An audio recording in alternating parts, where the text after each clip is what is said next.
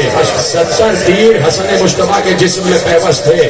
کوئی تیر حسین نکال رہے تھے, کوئی تیر عباس نکال رہے تھے. زینب بھی آگے بڑھی, بھیا مجھے بھی خدمت کا موقع چاہیے. کوئی تیر زینب نکال رہی تھی.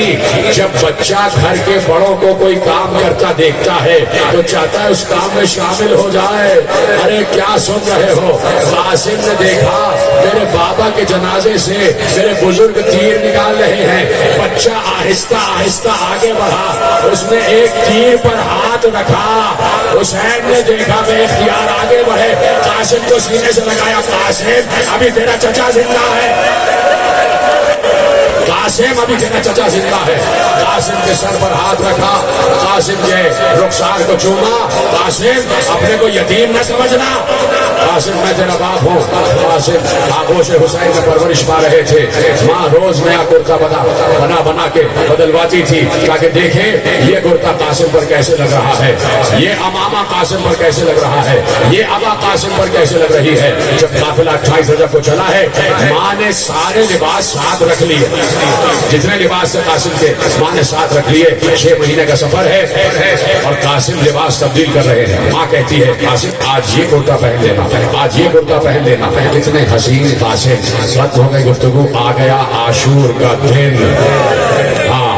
اس جملے پہ ہائے کرنا بنتا تھا, ضروری تھا جو آپ نے ہائے کیا ہے. آ گیا عاشور کا دن, آ گیا قربانیوں کا دن, آ گیا شہادتوں کا دن, آ گیا عبد خدا کی معراج کا دن. حسین قربانیاں پیش کر رہے تھے, انصار چلے گئے.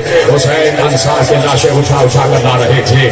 اتنا ارمانوں بھرا قاسم, اس کے باوجود جس ماں نے 14 برس قاسم کے ارمانوں میں زندگی گزاری ہے کہ میں اسے دولہا بنا کے دیکھوں گی, لیکن یہ ہے عبد خدا کی محبت, یہ ہے جنب اللہ کی محبت کہ وہ ارمان سارے ام فروا نے ایک طرف رکھ دیے, ایک طرف رکھ دیے. اور اب کہا قاسم بیٹے تم کب جاؤ گے؟ کیا سنا آپ نے؟ بیٹے تم کب جاؤ گے؟ تم میدان کو کب جاؤ گے؟ تمہاری شہادت کب ہوگی؟ تمہارا لاشا کب آئے گا؟ سوچو, ایک ماں کہہ رہی ہے اپنے حسین بچے سے کہ تمہارا لاشا کب آئے گا. قاسم نے کہا اماں یہ تو آپ بعد میں پوچھ رہی ہیں, کیا آپ یہ سمجھتی ہیں کہ مجھے پوچھا نہ ہوگا؟ میں بار بار چچا کے پاس جاتا ہوں اور بار بار چچا منع کر دیتے ہیں, بار بار چچا منع کر دیتے ہیں. کہا آخری بار کوشش کرو, جاؤ قاسم جاؤ. قاسم چلتے ہوئے آئے, حسین کے خیمے میں آ گئے. حسین کچھ خط بھیج رہے تھے, کچھ باتیں کر رہے تھے. چچا کے پاس آئے, چچا نے قاسم کی خوشبو سونگھی, گردن اٹھا کے دیکھا, کہا قاسم میرے سینے سے لگ جاؤ. ابھی قاسم سینے سے نہیں لگے. حسین کہہ رہے سینے سے لگ جاؤ. قاسم سینے سے لگنے سے پہلے حسین کے سامنے بیٹھ گئے. میری طرف دیکھنا, رونا تمہارا خاصہ ہے, مجھے کہنے کی ضرورت نہیں پڑتی, تمہیں یقیناً گریہ طاری ہو جائے گا. حسین کے سامنے قاسم روزانو ہو کے بیٹھ گئے. اب کچھ نہیں کہا. حسین کے ہاتھوں کو اپنے ہاتھوں میں لیا اور چومنا شروع کیا. چوم رہے, چچا کے ہاتھ چوم رہے ہیں, چچا کے قدموں پہ ہاتھ رکھ رہے ہیں. چچا بے اختیار ہونے لگا. حسین رو کے قاسم کو سینے سے لگاتے, قاسم یہ کیا کر رہے ہو؟ کہا چچا جانے دیجئے, چچا میدان کی اجازت دے دیجئے. کہا قاسم کیسے جانے دوں؟ جب تمہیں دیکھتا ہوں تو بھیا حسن یاد آ جاتے ہیں. تم میرے بھیا حسن کی یادگار ہو, تم میرے بھائی حسن کی, میرے امام کی یادگار ہو. قاسم تمہیں جانے نہیں دے سکتا. تمہاری ماں پر کیا گزرے گی؟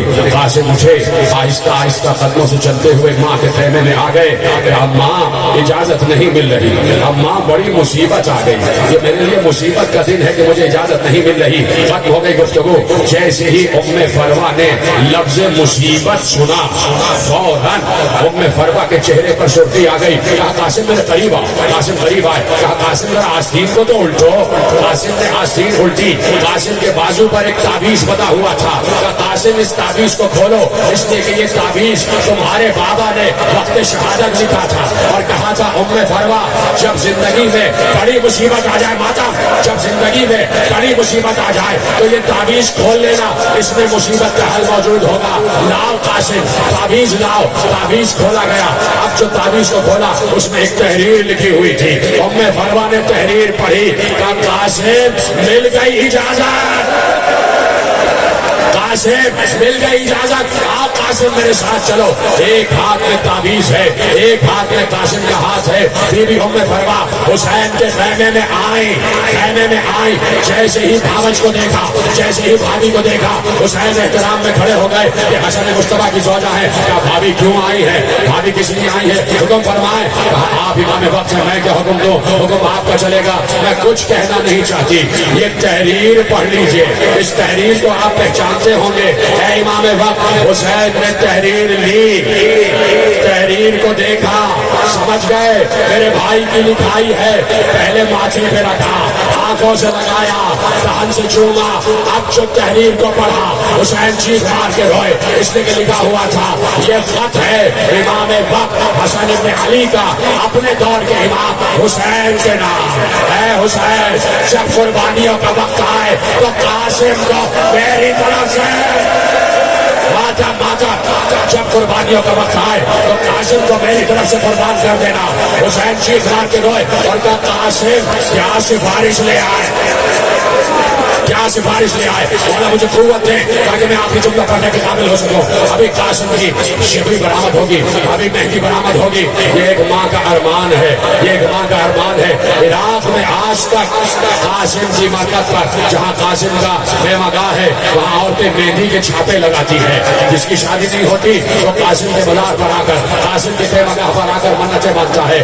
آج بھی قاسم رزق تقسیم کر رہے ہیں، تمہیں کچھ چاہیے، مہندی برآمد ہو رہی ہے، شبی برآمد ہو رہی ہے، حسن مصطفیٰ کا واسطہ دے کر مانگنا یقیناً ملے گا۔ قاسم بڑی سفارش لے آئے، میرے بھیا کی سفارش لے آئے، اب میں روک نہیں پاؤں گا۔ قاسم اجازت ہے، قاسم اجازت ہے۔ قاسم کو اجازت ملی، خیموں میں کوہرام برپا ہو گیا۔ ام فروا کا لال جا رہا ہے، حسن کا جگر جا رہا ہے، علی کی یادگار جا رہا ہے، رسول کا نواسا جا رہا ہے۔ ایک بار بیویاں جمع ہو گئی، حسین قاسم کو لے کر خیمے میں آئے، کیا ختم کر دوں بات، تمہاری آوازیں گریہ بلند ہو جائے۔ حسین قاسم کو لے کے خیمے میں آئے، ایسے نہیں، میں قاسم کو تیار کروں گا، میں قاسم کو تیار کروں گا۔ ایک بار حسین نے کہا بھابھی ام فروا قاسم کا کوئی کرتا ہے، قاسم کی کوئی ابا ہے؟ نہیں، نئی ابا قاسم کو پہنائی، نیا کرتا قاسم کو پہنایا، اور اب حسین نے قاسم کے سر پر امامہ باندھا، قاسم کے سر پر امامہ باندھا، امامہ باندھ دیا، دو شکلیں ادھر ادھر چھوڑ دی، دو شکلیں ادھر ادھر چھوڑ دی۔ قاسم کو دولہا بنا دیا ہے، یہ قاسم کا صحرا ہے جو قاسم کے سر پر سجا دیا ہے۔ قاسم جانے لگے تو حسین نے کہا رک جاؤ قاسم، ایسے نہ جانا۔ حسین آگے بڑھے، بیویاں یہ منظر دیکھ رہی تھی، حسین نے اپنا ہاتھ بڑھایا، قاسم کا گریبان چاک کر دیا، قاسم کا گریبان چاک کر دیا۔ زینب نے رو کر پوچھا بھیا گریبان کیوں چاک کیا ہے؟ کہا زینب چاک گریبانی یتیمی کی نشانی ہوتی ہے، ہاں شاید کسی کو رحم آ جائے کہ یہ بچہ یتیم ہے، اجر کو منا جائے۔ کیا گریہ کر رہے خدا تمہیں کوئی غم نہ دے سوا غم حسین، شاید کسی کو رحم آ جائے۔ مولا مجھے قوت ہے، میرا کلیجہ پھٹ رہا ہے، میں اپنے کو روک رہا خدا کی قسم، شاید کسی کو رحم آ جائے کہ یہ بچہ یتیم ہے اور شاید کوئی اسے ہمارے قاسم کو تیار کیا، قاسم کو گھوڑے پہ بٹھایا، قاسم نے جھک کر سلام کیا، چچا اجازت ہے، چچا حسین اجازت ہے، چچا عباس اجازت ہے۔ دونوں چچاؤں سے اجازت لے کے حسن کا لال میدان میں در آیا اور شجاعت حسنی دکھائی ہے۔ قاسم جیسا 14 برس کا جوان ایسے جنگ کی ہے جیسے فاتح خیبر میں علی نے جنگ کی تھی، جیسے فاتح خیبر نے علی نے فاتح خیبر میں جنگ کی تھی ویسے جنگ کی ہے۔ لیکن 3 دن کا بھوکا پیاسا یہ حسین قاسم کب تک جنگ کرتا؟ ایک بار قاسم جو جوتا پہنے ہوئے تھے اس جوتے کا تسمہ کھل گیا۔ یہ بچوں کی نفسیات ہوتی ہے کہ اگر جوتے کا تسمہ کھل جائے تو فوراً جھک کے تسمہ لگانے لگتے ہیں۔ قاسم بھی تو چھوٹا سا بچہ ہی تھا، رکاب میں پاؤں الجھا، جوتے کا تسمہ کھلا، قاسم جھکے تاکہ تسمے کو باندھے، قاسم کا جھکنا قیامت ہو گیا۔ ایک بار کسی نے گرز مارا، قاسم کے سر پر لگا، قاسم گھوڑے سے نیچے آیا، قاسم نے آواز دی، راوی کہتا ہے رک جا ابھی نہیں، راوی کہتا ہے جو شہید بھی گر رہا تھا کوئی آواز دے رہا تھا السلام علیکہ یا ابا عبداللہ، کوئی کہہ رہا تھا السلام علیکہ یا ابتا، کوئی کہہ رہا تھا بابا سلام، کوئی کہہ رہا تھا چچا سلام، کوئی کہہ رہا تھا مولا سلام۔ کیا یہ عجیب بچہ تھا جو گھوڑے سے گرا تو اس نے کہا اماں بیٹھے رہو اماں، جب تک میں نے کہوں گا زیارت برابر نہیں ہوگی، اماں میں گر گیا، اماں میں گر گیا۔ یہ آواز حسین کے کان میں پہنچی، یہ آواز عباس کے کان میں پہنچی۔ روایت میں لکھا حسین نے عباس کو دیکھا، عباس نے حسین کو دیکھا، دونوں بھائی سمجھ گئے اس نے کہ حسن کی یادگار گرا ہے، حسن کی یادگار گرا ہے۔ ادھر سے حسین نے حملہ کیا، ادھر سے عباس نے حملہ کیا، فوجیں ادھر کی ادھر ہوئی، میمنے کی فوج میسرے پر، میسرے کی فوج میمنے پر، بیچ میں قاسم، بیچ میں قاسم گھوڑوں کی لاش سے پامال ہوا۔ آواز آ رہی تھی چچا بچائیے، چچا بچائیے، ماتا چچا بچائیے۔ عباس و حسین پہنچے، فوجوں کو بتایا۔ اب جو حسین قاسم کی لاشیں پر پہنچے، ایک بار حسین نے رو کر کہا قاسم مجھے معاف کر دینا، تو بلاتا رہا، میں نے آنے میں دیر کر دی۔ قاسم کا لاشا ٹکڑوں میں تقسیم ہو چکا تھا۔ حسین نے عبا اتاری، ٹکڑے اٹھانے لگے۔ حسین نے محسوس کیا کہ کوئی اور بھی ہے جو میری مدد کر رہا ہے۔ اب جو پیچھے مڑ کے دیکھا، ارے مادر حسین فاطمہ زہرا آواز دے رہی ہے اے حسین، یہ ماں مدد کرنے آئی ہے، میں بھی ٹکڑے